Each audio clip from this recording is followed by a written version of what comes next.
പണ്ട് കലാഭവൻ മണി തമിഴ്നാട്ടിലെ ഒരു പച്ചക്കറി മാർക്കറ്റിൽ ചെന്നപ്പോൾ കടക്കാരനുമായി സംസാരിക്കുന്നതിനിടയിൽ കുട്ടയിൽ നിന്ന് ഒരു തക്കാളി എടുത്ത് തിന്നാൻ ശ്രമിച്ചു. പെട്ടെന്ന് കടക്കാരൻ ചാടി വീണ് മണിയെ തടഞ്ഞുകൊണ്ട് പറഞ്ഞു, "അയ്യോ സർ, അത് കഴിക്കമാട്ടെ, വിഷമാണ്, വിഷം." മണി ആശങ്കപ്പെട്ട് തക്കാളി കുട്ടയിലേക്ക് തിരിച്ചിട്ടു. കച്ചവടക്കാരൻ കാര്യം വിശദീകരിച്ചു. "സർ, അതെ, ആ തക്കാളി മലയാളത്തന്മാർക്ക് കൊടുക്കാനുള്ളതാ. വിഷമടിക്കാത്ത നല്ല തക്കാളി സാറിന് വേറെ തരാം. എങ്ങനെയുണ്ട്?" അപ്പോൾ തമിഴ്നാട്ടിൽ മലയാളികൾക്ക് കൊടുക്കാനുള്ള തക്കാളിയും അല്ലാതുള്ള തക്കാളിയും ഉണ്ടെന്ന് ഇതിൽ നിന്ന് തെളിയുന്നില്ല. കച്ചവടക്കാരൻ പറഞ്ഞത് കറക്റ്റാണ്. ഇതിൽ നിന്ന് നമ്മൾ ഒരു പാഠം പഠിക്കണം. വിലയ്ക്ക് വാങ്ങുന്ന പച്ചക്കറി ഉൾപ്പെടെയുള്ള ഭക്ഷ്യവസ്തുക്കൾ മായം കലർന്നതും വിഷവുമാണ്. നാം കഴിക്കുന്ന ആഹാര സാധനങ്ങളിലെ വിഷാംശം കാരണമാണ് മനുഷ്യർക്ക് ഇപ്പോൾ പുതിയ പുതിയ രോഗങ്ങൾ വന്ന് പിടിപെടുന്നത്. നാം കഴിക്കുന്ന പച്ചക്കറിയിലൂടെയാണ് കൂടുതലും വിഷം നമ്മുടെ ശരീരത്തിലെത്തുന്നത്.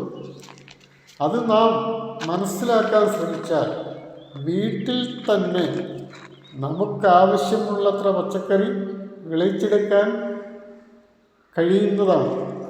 അതിനുദാഹരണമാണ് ഈ തക്കാളിച്ചെടി. പൂച്ചെടി വളർത്താൻ ഉണ്ടാക്കിയ പില്ലറാണിത്.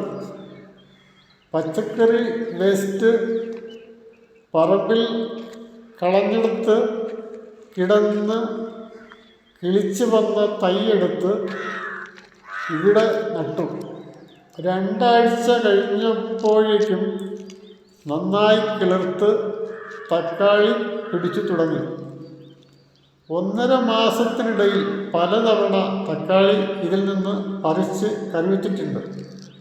പ്രത്യേകിച്ച് വളമൊന്നും കൊടുത്തിട്ടില്ല. ചെടി വയ്ക്കാൻ വേണ്ടി കുറേ ചാണകപ്പൊടി ഇതിനകത്ത് നേരത്തെ മണ്ണിൽ കലർത്തിയിട്ടുണ്ടായിരുന്നു. അതുമാത്രമാണ് ഇതിൻ്റെ വളം. തമാശ മട്ടിൽ ചെയ്ത ഈ കൃഷിക്ക് ഇത്രമാത്രം പച്ചക്കറി കിട്ടുമെങ്കിൽ കാര്യമായി വളം നൽകി പരിപാലിച്ച് ചെയ്താൽ ലഭിക്കുന്ന വിളവിൻ്റെ കാര്യം പറയേണ്ടതില്ലല്ലോ. ഫോണിൽ നാം കളിച്ച് സമയം നഷ്ടപ്പെടുത്തുന്ന നേരത്ത് അരമണിക്കൂർ വീതമെങ്കിലും ഇത്തരം കൃഷിക്കാര്യങ്ങളിൽ ഓരോരുത്തരും ശ്രദ്ധിച്ചാൽ വീട്ടിലേക്ക് ആവശ്യമുള്ളത്ര പച്ചക്കറി പണം മുടക്കാതെ ഉണ്ടാക്കാവുന്നതാണ്. അതിലുപരി വിഷത്തിൽ നിന്നും അതുമൂലമുള്ള രോഗങ്ങളിൽ നിന്നും നമുക്ക് രക്ഷപ്പെടുകയും ചെയ്യാം. തമിഴ്നാട് ഉൾപ്പെടെയുള്ള സ്റ്റേറ്റിൽ നിന്നാണ് ഭക്ഷ്യവസ്തുക്കൾ കേരളത്തിൽ എത്തുന്നത്. കേരളത്തിൽ ഉണ്ടാക്കുന്നത് വിഷമടിക്കാത്ത ഉൽപ്പന്നങ്ങൾ വിദേശത്തേക്ക് കയറ്റിവിടുകയും ചെയ്യുന്നുണ്ട്. തമിഴ്നാട്ടിലെ പച്ചക്കറിയാണ് കേരളത്തിൽ 90% വിറ്റഴിക്കുന്നത്. കയറ്റി അയക്കാനും സ്വദേശത്തേക്കും പ്രത്യേകം പച്ചക്കറി തമിഴ്നാട്ടിൽ കൃഷി ചെയ്യുന്നുണ്ട് എന്നാണ് കലാഭവൻ മണിയുടെ നേരിട്ടുള്ള അനുഭവം നമ്മെ ഓർമ്മപ്പെടുത്തുന്നത്. മറ്റൊരു വസ്തുത പരിശോധിച്ചാൽ കൃഷിക്കാരെ കുറ്റം പറയാനും പറ്റില്ല. കാരണം വൻതോതിൽ കീടശല്യം പച്ചക്കറികളെയും മറ്റ് കൃഷികളെയും ബാധിക്കുന്നുണ്ട്. അവയുടെ ശല്യത്തിന് കൃഷിക്ക് രാസവളങ്ങളും മറ്റ് കീടനാശിനികളും അത്യാവശ്യമായി വരും. കൃഷിയെ രക്ഷിക്കണമെങ്കിൽ വൻതോതിൽ കീടനാശിനി ഉപയോഗിക്കേണ്ടി വരുന്നു. കീടനാശിനി ഉപയോഗിക്കാതിരുന്നാൽ കൃഷി വൻ നഷ്ടത്തിലാകുകയും ചെയ്യും. ഇതിനൊക്കെ നാം നമ്മുടെ ആരോഗ്യരക്ഷയ്ക്ക് വേണ്ടി പച്ചക്കറി എങ്കിലും വിഷം പ്രയോഗിക്കാതെ സ്വന്തമായി ഉണ്ടാക്കി ഉപയോഗിക്കാൻ നമ്മൾ ശ്രമിച്ചാൽ അത്രയും ആരോഗ്യം സംരക്ഷിക്കാൻ നമുക്ക് സാധിക്കുന്നതാണ്. ഈ വഴുതിനവും തക്കാളി ചെടിക്കൊപ്പം നട്ടതാണ്. രണ്ടിനും പ്രായം ഒന്ന് തന്നെ. ഇതിൽ ധാരാളം കായുണ്ട്. പലതവണ വഴുതനങ്ങ ഇതിൽ നിന്നും എടുത്തിട്ടുണ്ട്. പെട്ടെന്ന് കായ പിടിക്കുകയും പാകമാവുകയും ചെയ്യും. ഇതും കടയിൽ നിന്നും കൊണ്ടുവന്ന വഴുതനത്തിൻ്റെ വേസ്റ്റ് പറമ്പിൽ കിടന്ന് കിളിച്ച് വന്നതാണ്.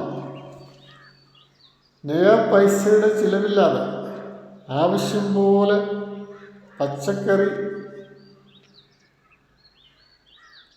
തക്കാളിയും വഴുതനവും കിട്ടുന്നുണ്ട് ഇതിൽ നിന്ന്.